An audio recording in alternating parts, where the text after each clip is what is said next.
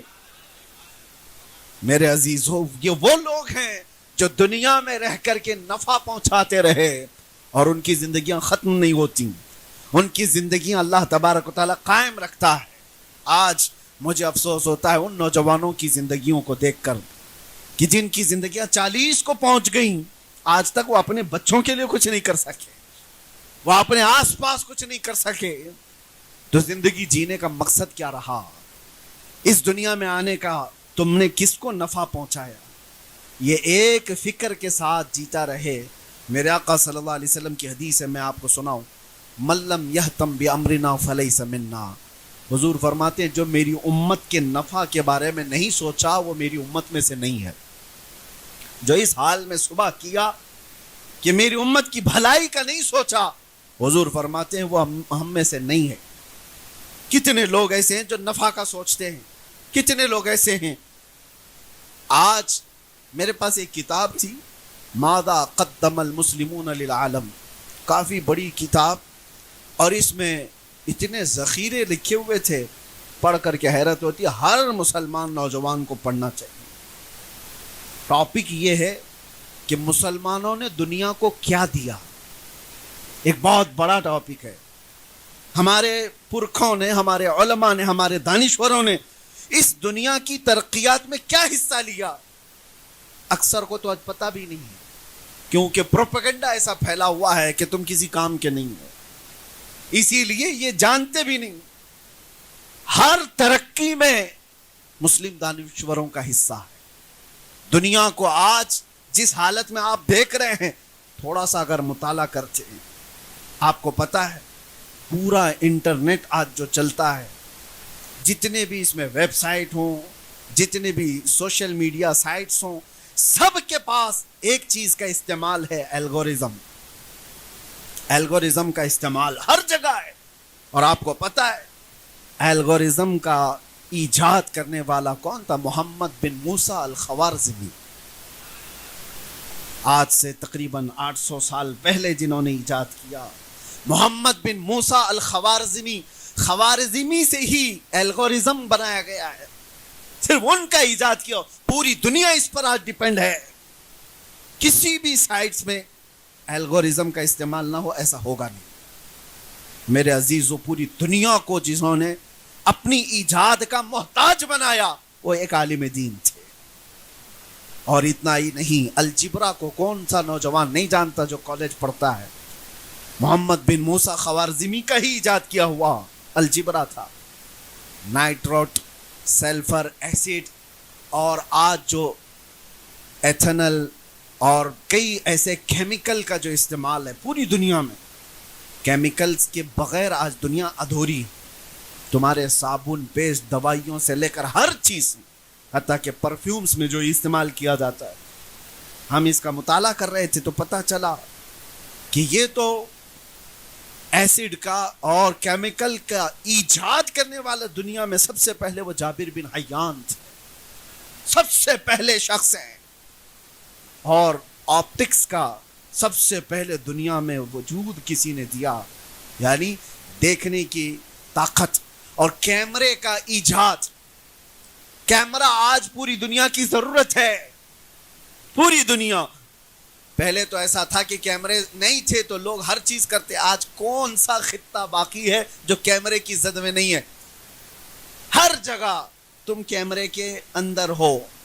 اس کیمرے کا ایجاد کرنے والا کون تھا؟ اس کیمرے کا ایجاد کرنے والے ابن الہیثم، ابو الحسن ابن الہیثم تھے، مسلم عالم دین ہیں، جنہوں نے اس کی ایجاد کی، اور پوری دنیا کو آج ڈیپینڈ ہونا ہے ان پر۔ کئی مشینیں ایسی ہیں جو آج ہر کار میں، ہر چیز میں استعمال ہوتی ہیں، وہ ابن الہیثم کی ایجاد تھی۔ اور حیرت کی بات میں آپ کو بتاؤں، حضرت العلامہ ابو القاسم الزہراوی ایک بہت بڑے دانشور تھے، بہت بڑے عالم دین تھے، ابو القاسم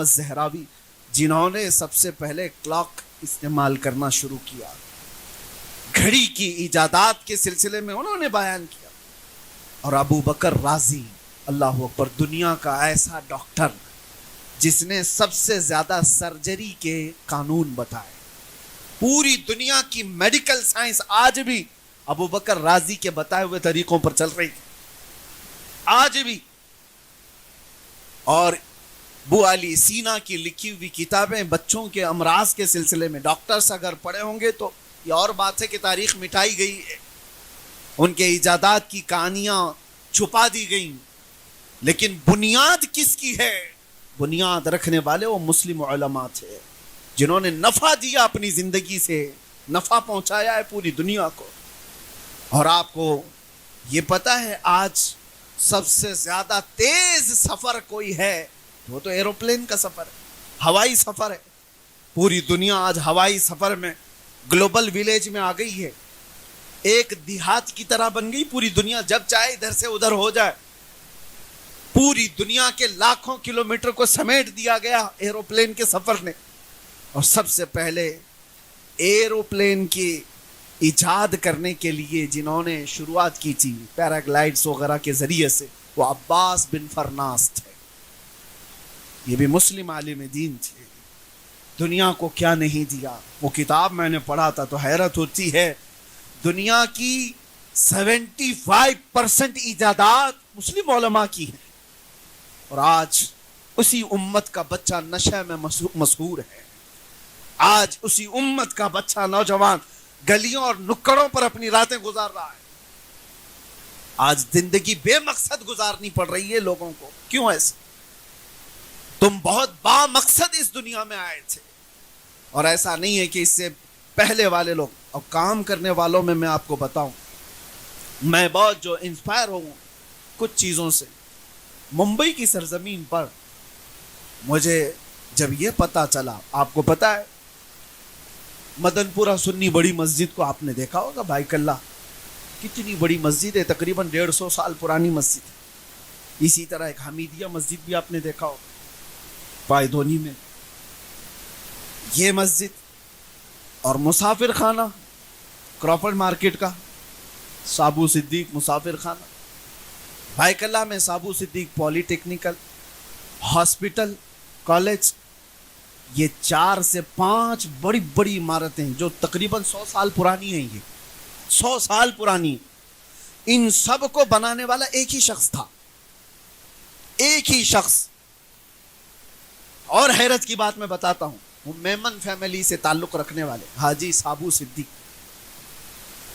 یہ 3 مسجدیں، ایک مسافر خانہ، ایک ہسپتال اور ایک اس زمانے کی انسٹیٹیوٹ کالج، اتنا دنیا کو دے کر کے جانے والا. آپ کو پتا ہے وہ سابو صدیق صرف 23 سال کی عمر میں انتقال کر گیا تھا. 23، یعنی 25 سال سے کم کا جوان یہ ساری چیزیں دنیا کو دے کر چلا گیا.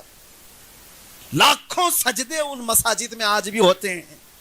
جوان ہو تو ایسا ہو جو امت کو نفع دے کر جائے، زندگی ہو تو ایسی جو لاکھوں کو فائدہ پہنچا کر جائے.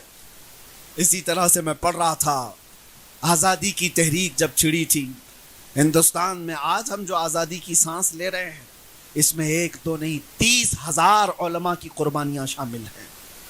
علماء اہل سنت کی بات کر رہا ہوں. دلی سے لے کر کشمیر تک ہر جھاڑی پر ایک عالم دین کی لاش لٹکتی تھی. انہوں نے قربانیاں دی ہیں.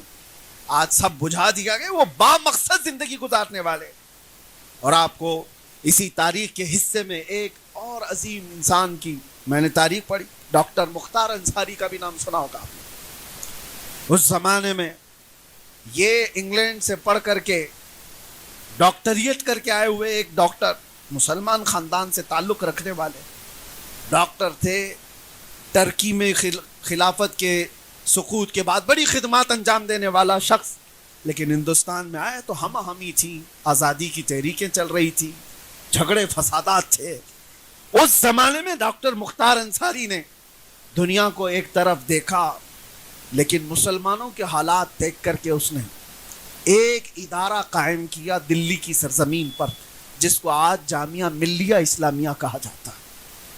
1920 میں یہ قائم ہوئی تھی یونیورسٹی، اور آج وہاں سے ہزاروں اسٹوڈنٹ پڑھ کر کے نکلے، کئی ڈاکٹرز وہاں سے نکلے، انجینئرز نکلے، سائنٹسٹ نکلے، ہر طبقے میں لوگ وہاں سے فائدہ اٹھا کر چلے۔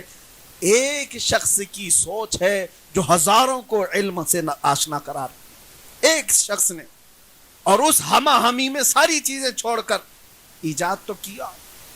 اس طرح سے وہ لوگ تھے جو امت کو نفع دے کر کے گئے، قوم کو نفع دیا، بلکہ ملک کی ترقی میں حصہ لیا۔ کیا آج یہ جو پروپیگنڈا ہے اس کے خلاف کوئی جواب ہے ہمارے پاس کہ مسلمانوں کا کوئی حصہ نہیں ہے؟ حصہ کیسے نہیں ہے؟ حصہ اتنا بڑا ہے کہ آج ہمارا دیش پاورفل ہے، اور اگنی میزائل رکھتا ہے تو بھی اے پی جے عبد الکلام کی وجہ سے ہے۔ تاریخ کا یہ بھی ایک حصہ ہے۔ ہندوستان پاورفل ہے، نیوکلیئر پاور رکھتا ہے، تو اس کا بھی صحرا ایک ڈاکٹر عبد الکلام کے سر جاتا ہے۔ یہ دنیا کو پتہ ہے، کہاں کہاں سے وہ پلہ جھاڑتے رہیں گے۔ آزادی گیٹ پر 1 لاکھ سے زیادہ مسلمان شہیدوں کے نام لکھے ہوئے ہیں، 1 لاکھ سے زیادہ۔ یہ با مقصد زندگی جینے والے لوگ تھے۔ آج میں یہ تمام باتیں رکھ کر کے اس لیے عرض کر رہا ہوں، اللہ نے اگر تمہیں مال دیا، ثروت دیا اور وقت دیا ہے تو یہ انٹرنیٹ پر تباہ و برباد کرنے کے لیے نہیں ہے۔ زندگی بہت تھوڑی سی ہے، زندگی بہت شارٹ ہے۔ آج یا کل میں پتہ نہیں کب ہمیں بلاوا آ جائے۔ مسجدوں سے روز اعلان سنتے ہیں فلاں بن فلاں کا انتقال ہو گیا، جنازے کی تیاری کی جائے۔ ایک دن ہمارا بھی میسج گھوم جائے گا کہ فلاں صاحب چلے گئے دنیا سے۔ لوگ تھوڑی دیر کے لیے غم کا شیئر کرتے رہیں گے، اس کے بعد پھر بھلا دیے جائیں گے۔ لیکن اگر نفع دینے والی ذات ہے تو قیامت تک ہم باقی رہیں گے۔ آج میرے عزیزوں، قیامت تک جن اشخاص باقی رہنے والے، ان کی مختصر تاریخیں میں نے آپ کے سامنے رکھی۔ اللہ نے جو کچھ بھی تمہیں دیا ہے اس کا استعمال امت کو نفع دینے کے لیے کرو۔ حضرت جنید بغدادی رحمۃ اللہ تعالی علیہ کے ساتھ ان کے مرید چل رہے تھے، دریا میں ایک بچھو ڈوب رہا تھا۔ توجہ سے سنیں، ایک بچھو ڈوب رہا تھا پانی میں، تو حضرت جنید بغدادی نے ہاتھ ڈال کر اس بچھو کو باہر نکالا۔ بچھو کو باہر جیسے ہی نکالا، بچھو ڈنک مار دیا، آپ نے ہاتھ جھٹک دیا، دوبارہ پھر وہ پانی میں ڈوب رہا تھا۔ بچھو پانی کا نہیں تھا، تیر نہیں سکتا تھا، مر جاتا۔ آپ نے دوبارہ اس کو پانی میں سے باہر نکالا، پھر ڈنک مار دیا۔ اور بچھو کا مارنا آسان نہیں ہوتا، زہر چڑھتا ہے۔ تیسری مرتبہ آپ نے ہاتھ ڈالا اور تیزی سے اٹھا کر باہر پھینک دیا۔ آپ کے مرید نے کہا حضور وہ اتنے ڈنک مار رہا ہے اور آپ اس کو نکال رہے ہیں، پانی سے نکال رہے۔ جنید بغدادی نے کہا وہ بچھو ہے، اس کی فطرت ہے ہی ڈنک مارنا، اور میں انسان ہوں، میری فطرت ہے مدد کرنا۔ وہ اپنی فطرت پر عمل کر رہا ہے، میں اپنی فطرت پر عمل کر رہا ہوں۔ لیکن دنیا بدل گئی، کتنے تو انسانی بچھو بنے، کتنے تو اب ڈنک مارنے کا کام انہوں نے خود لے لیا ہے۔ ڈنک ان کو مارنا ہے، ہمیں تو نفع دینے کے لیے بھیجا گیا تھا۔ مصطفیٰ کریم صلی اللہ تعالی علیہ وسلم کی امت وہ ہے کہ جو نفع دینے کے لیے دنیا میں آئی۔ فَأَمَّا الزَّبَدُ فَيَذْهَبُ جُفَاءً وَأَمَّا مَا يَنفَعُ النَّاسَ فَيَمْكُثُ فِي الْأَرْضِ، جو جھاگ ہے وہ اڑ کر چلا جائے گا۔ اور رہی بات پروپیگنڈوں کی، ہزار دنیا کچھ بھی پروپیگنڈا بنائے، لیکن اگر تمہاری شخصیت نفع بخش ہے تو ایک دن انہیں جھک کر سلام کرنے پر مجبور ہونا ہوگا، ایک دن تو ماننا ہی پڑے گا۔ کتنے ایسے لوگ ہیں، آپ کو پتا ہے جب فتح مکہ ہوا تھا تو حضور نے اعلان کیا تھا کہ جو ابو سفیان کے گھر میں آئے وہ امن میں ہے، جو کعبے کے پاس آ جائے وہ امن میں ہے، جو عبد المطلب کے گھر میں جائے وہ امن میں ہے۔ صحابہ نے عرض کیا حضور سب نہیں آ پا رہے، ان جگہوں پر کچھ اور اعلان کر دیں۔ حضور نے ایک اعلان اور خاص کیا تھا، جانتے ہو، تاریخ کا حصہ ہے۔ فرمایا ایک راستے میں جھنڈا لگا دو، اور اس جھنڈے کا نام کیا تھا؟ بلال حبشی کا جھنڈا۔ کہا جو اس جھنڈے کے نیچے آ جائے گا وہ امان میں ہے۔ وجہ کیا تھی؟ لوگ وہاں پہنچ رہے تھے، جو جھنڈے کے قریب گئے ان کی جان کو امان۔ ارے وہ جھنڈا تو ابو بکر صدیق کے نام کا بھی ہوتا، عمر فاروق کا، عثمان غنی کا، حیدر کرار کے نام کا بھی ہوتا، رضوان اللہ علیہ مجمعین۔ بلال حبشی کے نام کا جھنڈا تاریخ کو یہ بتانا تھا جس کو تم ذلیل ترین خادم سمجھتے تھے، آج اپنی جان بچانے کے لیے اس کے جھنڈے کے نیچے آنا ہے۔ دنیا تمہیں مانے گی، ایک دن مانے گی۔ نفع پہنچانے والے اور استقامت والے کو دنیا تسلیم کرے گی مجبور ہو کر، اور آج ہمیں کام کچھ کر کے جانا ہے، نفع دے کر کے جانا ہے۔ اب بس میں بات کو ختم کرتے ہوئے کب تک ایک اور آپ کے سامنے مثال دے دیتا ہوں۔ اکثر ایسا ہوتا ہے، اکثر ہماری زندگیوں میں چیزیں پیش آتی ہیں۔ ابراہیم بن ادھم رضی اللہ تعالیٰ عنہ کسی راستے سے گزر رہے تھے، انہوں نے دیکھا ایک جنگل میں لومڑی ہے جس کے ہاتھ پیر کٹے ہوئے ہیں لیکن صحت مند ہے، چاروں پیر نہیں ہے، پڑی ہوئی ہے، صحت مند ہے۔ کہا اگر چار پیر نہیں ہے تو چلتی کیسے، کھاتی کیسے، اور یہ صحت کیسی ہے اس کی، موٹی تازی کیسی ہے؟ تو غور سے دیکھنے لگے، دیکھا تو ایک کوا آتا ہے منہ میں روٹی لے کر اور اس لومڑی کو کھلاتا ہے اور چلا جاتا ہے۔ ہر گھنٹے پر کوا آتا ہے، کچھ نہ کچھ چیزیں لاتا ہے، لومڑی کو کھلاتا ہے اور چلا جاتا ہے، اور لومڑی پڑی ہوئی ہے اور مست ہے۔ کہا اس کی اور اس کی برادری کا کوئی تعلق ہی نہیں، لومڑی الگ قسم ہے، کوا الگ قسم ہے، لیکن یہ اللہ کا نظام دیکھو، یہ خالق کا نظام ہے، مجبور کو کھلا رہا ہے۔ ابراہیم بن ادھم نے دیکھا میرا رب جب معذور لومڑی کو کھلاتا ہے تو میں اشرف المخلوقات ہوں، مجھے کیوں نہیں کھلائے گا؟ آپ نے دنیا سے کنارہ کشی اختیار کر لی، سب کو چھوڑ دیا اور اپنے ہاتھوں کو اور پیروں کو زنجیر میں باندھ کر خود بھی پڑے رہے، میں انسان ہوں، میرا رب مجھے کھلائے گا۔ اور اس کے بعد دن بھر پڑے رہے، کوئی کوا نہیں آیا۔ دوسرا دن بھی گزر گیا، کوئی نہیں آیا کھلانے کے، بھوک اور پیاس کی شدت بڑھتی گئی۔ تیسرا دن آیا، کچھ نہیں ملا۔ حضرت شفیق بلخی اس زمانے کے بزرگ ہیں، انہوں نے لوگوں سے پوچھا ابراہیم کا کیا حال ہے، کہاں ہے؟ لوگوں نے کہا سنا ہے حضور انہوں نے اپنے ہاتھوں پیروں کو زنجیروں سے باندھ کر دنیا سے کنارہ کشی اختیار کر لی۔ کہا اچھا، تو وہ آئے، شفیق بلخی نے دیکھا، کہا اس حالت میں پڑے کہ پیٹ پیٹ سے لگا ہوا ہے، کمزوری آ گئی۔ پوچھا ابراہیم کیا حال ہے تمہارا؟ کہا میں نے چند دن پہلے یہاں پر ایک لومڑی کو دیکھا جو معذور ہے پیروں سے ہاتھوں سے اور چل پھر نہیں سکتی، لیکن ایک کوا آتا ہے برابر وقت پہ اسے کھلاتا ہے اور چلا جاتا ہے۔ تو شفیق بلخی نے پوچھا تو پھر کیا سوچا تم نے؟ کہا جب رب تعالی معذور لومڑی کو کھلا سکتا ہے تو میں اشرف المخلوقات مجھے کیوں نہیں کھلائے گا؟ اس لیے میں نے بھی زنجیریں باندھ لی اور پڑا رہا۔ حضرت شفیق بلخی نے دو جواب دی ابراہیم بن ادھم۔ پہلا جواب تو یہ تھا کہ ابراہیم تم نے دیکھا، لیکن کیا تم یہ حیثیت رکھتے ہو کہ خدا کا امتحان لو کہ وہ کھلاتا ہے کہ نہیں کھلاتا ہے؟ تو امتحان لینا چاہ رہا ہے اپنے رب کا، تو بندہ ہے اور خالق ہے۔ دوسری چیز آپ نے فرمایا ابراہیم تم نے تصویر کا ایک ہی رخ دیکھا، تصویر کا ایک سکے کا ایک رخ دیکھا، معذور لومڑی کو تو دیکھا، کھلانے والے کوے کو کیوں نہیں دیکھا؟ تو لومڑی بننے سے بہتر تھا کہ اللہ نے طاقت دی ہے کھلانے والا کوا بن جاتا جو معذوروں کو کھلا رہا ہے۔ رب کے نظام میں یہ دونوں بھی تو ہیں، معذور تو بننے کی کوشش کیا تھا نہیں، اللہ نے تجھے طاقت دی ہے تو نفع پہنچانے والا بن جائے۔ آج اگر آپ کے پاس زندگی سلامت ہے تو ایسا کام کرو جو دوسرے کو نفع ملے، ورنہ زندگی بے سود ہے، زندگی ختم ہے۔ میرے عزیزو آج ہزاروں محتاج تمہاری طرف انتظار میں لگے ہوئے ہیں، کتنے ایسے لوگ ہیں جن کو ہماری ضرورت ہے اور آپ کی ضرورت ہے۔ بہت لوگ ایسے ہیں، نوجوانوں سے میں کہتا ہوں پوری راتیں جو تمہاری برباد ہوتی ہیں، تمہارے آس پاس بہت ساری دنیا تمہارے نفع کے انتظار میں ہے، تمہاری بہنیں، تمہاری مائیں، تمہارے بچے۔ مجھے آج بھی وہ بات یاد ہے، ایک جنازے میں تھا میں، 6 سال کی بچی جس کا انتقال ہوا ہے، اس کی بچی 6 سال کی، اور مرا ہوا آدمی کینسر میں انتقال ہوا تھا، موت کینسر تھا۔ وہ بچی نے مجھ سے کہا تھا ابا ہمارے انتقال کر گئے، گٹکا بہت کھاتے تھے اور منہ کا کینسر ہو گیا تھا اور اس میں انتقال کر کے چلے گئے۔ لیکن حضرت ہم کو بتائیں ہمارا کیا قصور تھا اس میں؟ ہمارا کیا قصور تھا؟ اس کا کوئی جواب ہمارے پاس نہیں۔ ان بچوں کا قصور کیا ہے جو ان کو تنہا یتیم کر کے چھوڑ چلا گیا؟ اس کی بیوہ کا کیا ہوگا؟ وہ کس کے گھر پر محتاجی کی زندگی گزارے گی؟ تمہاری زندگیاں دوسروں سے جڑی ہوئی، تمہارا جینا صرف تمہارے لیے نہیں ہے۔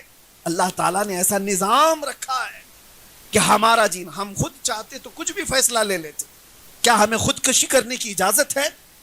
کیوں نہیں ہے؟ کیونکہ ہم اپنی جان کے مالک ہی نہیں ہیں۔ ہم اپنی جان کے مالک ہوتے تو خودکشی کر کے چلے جاتے، لیکن ہم اپنی جان کے مالک نہیں۔ ہزاروں ہم سے زندگیاں جڑی ہوئی ہیں، اور آپ کی زندگیاں اس سے زیادہ اہم ہیں۔ تمہاری زندگی تو رسول اللہ سے جڑی ہوئی، ان کے نام سے جڑی ہوئی ہے۔ امت کے ساتھ تمہارا تعلق ایسا ہے کہ تمہارا ہر عمل دنیا دیکھ رہی ہے، کوٹ کر رہی ہے۔ اٹھو مگر نہ حشر نہ ہوگا پھر کبھی، دوڑو کے زمانہ چال اپنی چل گیا۔ ہزاروں لاکھوں نوجوانوں میں اب کوئی سائنسدان کیوں نہیں اٹھتا؟ اب کوئی ایجادات کی دنیا میں کوئی کیوں نہیں آتا؟ ملک کی ترقی، معاشرے کی ترقی، حالات تو یہ ہے کہ ہمارے محلوں میں کوئی گھر لینا پسند نہیں کرتا۔ جو مسلم محلے ہیں ہر جگہ کے حالات ایسے کہ ہم نے کوڑا کرکٹ اور اس کو گندگیوں سے ایسا تباہ کر کے رکھا کہ لوگ ناک پکڑ کر کے گزرنا چاہتے ہیں۔ یہ تو ہماری زندگی نہیں تھی، بلکہ ایک دور وہ تھا، اٹلی، ڈنمارک، ناروے، یا یورپ کی کنٹریز کا نام میں بتا رہا ہوں آپ کو، وہاں کے بادشاہ اپنے بچوں کو پڑھنے کے لیے اندلس کے علماء اسلام کے پاس بھیجا کرتے تھے، اور جب کبھی کوئی عالم دین سے پڑھ کر کے یورپ کا بچہ آتا تھا، اسے دیکھنے کے لیے بھیڑ جمع ہوتی تھی کہ یہ مسلم علماء سے پڑھ کر کے آیا ہوا بادشاہ کا بیٹا ہے۔ اور آج حالات بدل گئے، ہمارے بچے یورپ جا رہے ہیں، علم رخصت ہو گیا ہمارے اندر سے، جہالت اتنی زیادہ آ گئی۔ مجھے درد اس بات کا ہوتا ہے کہ دنیا کے کتنے خطوں میں میں نے دیکھا ہے، شہر کا جو علاقہ مسلم ڈومینیٹ کہلاتا ہے، بہت سارے شہر ہیں ہندوستان میں جہاں مسلم میجورٹی ہے، مسلمان محلے کثرت سے ہیں، ان علاقوں کی ایک کامن چیز ہم نے ہر جگہ دیکھی کہ سارا نشہ وہیں بکتا ہے، وہیں ہوتا ہے، وہیں ڈیلر ہوتے ہیں، سب کچھ وہی ہے۔ کیوں ایسا ہے؟ ممبئی کے ہی حالات نہیں، دلی جاؤ، بنگلور جاؤ، کلکتہ جاؤ، بڑے شہروں کے سب جگہ کے حالات، مسلمان اس میں کثرت سے ملوث ہیں۔ پھر میں پوچھتا ہوں یہ کون سے مسلمان ہیں؟ اللہ کے نبی صلی اللہ تعالی علیہ وسلم نے جس امت کو بنایا، جو معاشرہ ترتیب دیا، وہ معاشرہ تو ایسا تھا، رات بھر خود بھوکے رہ کر پڑوسی کا خیال کرنے والے۔ نشہ تو بہت دور کی بات ہے، جنگ میں شہید ہونے کے وقت زخم کھا کر کے گر گئے ہوں، ایک کھٹوری پانی کسی نے لا کر کے زخمی صحابی کو دی، ان کو جیسی آواز آئی کہ فلاں کو پیاس لگی، انہوں نے پانی نہیں پیا، کہا اس کو پہلے پلا دو۔ اپنی موت کے وقت پانی قربان کرنے والی امت تھی یہ، اور آج اپنے مزے کے لیے نشہ کرنے والی امت کیسے ہو گئی؟ ان حالات کا ذمہ دار کون ہے؟ ہر ایک کو اس کی ذمہ داری اٹھانی ہوگی۔ بڑے لوگوں کا حال یہ ہے، آج بوڑھے ہو گئے لوگ، پیسے والے لوگ ہیں یا معاشرے میں اثر و رسوخ رکھنے والے، یہ کہتے ہیں کسی کے لفڑے میں کیوں جانے کا، کوئی بگڑ رہا ہے تو بگڑنے تو ہم کو کیا کرنا ہے؟ تم سے بھی قیامت کے دن سوال ہوگا۔ جبرائیل امین علیہ السلام فرماتے ہیں حضور سے، ایک بار اللہ کا ایسا غضب ہوا تھا ایک بستی پر کہ پوری بستی تباہ کرنے کا حکم ہوا کہ پوری بستی کو تباہ کر دو، لیکن اس میں ایک نیک بندہ تھا جو کبھی گناہ نہیں کیا تھا۔ میں نے رب سے عرض کیا کہ مولا اس کا کیا کرنا ہے، اس کو نکالے؟ اللہ نے فرمایا اس کو بھی تباہ کرو، وہ نیک تھا، گنہگاروں کی بستی میں رہ رہا تھا، اس کو کیوں تباہ کریں؟ رب تعالیٰ نے فرمایا وہ برائیاں دیکھتا ہے اور کسی کو روکتا نہیں، خود تو پاکیزہ ہے لیکن روکتا کسی کو نہیں تھا۔ یہ آپ ہرگز نہ سمجھیں ہمارے آس پاس زنا کے اڈے چل رہے ہیں، آس پاس شراب کی بوتلیں خوب چل رہی ہیں اور ہم کسی کو کچھ نہ بولیں۔ ارے مسلم معاشرے میں تو یہ ٹپس دینے والے تو بہت سارے ہیں، مسلمانوں کے گھروں کی جاسوسیاں پولیس کو کرنے والے تو کتنے پیدا ہوئے ہیں، لیکن کاش یہ لوگ ٹپر بننے کی بجائے، جاسوسی کرنے کی بجائے امت کی خیر خواہی کے لیے نوجوانوں کی اصلاح کی کوشش کرتے ہیں، ثواب کے بھی مستحق ہوتے ہیں۔ امت کی اصلاح ایسے نہیں ہوگی۔ میں آپ سے یہ کہتا ہوں کہ اٹھو، ذمہ داریوں کا احساس کرو، نہ خود برائی کرو گے نہ برائی ہونے دو گے۔ جب اس مسئلے پر ہر کوئی عمل کرے گا انشاءاللہ پاکی تو شروع ہوگی۔ اور کچرا بہت زیادہ ہے، ضروری نہیں کہ ایک ہی دن میں صاف ہو جائے۔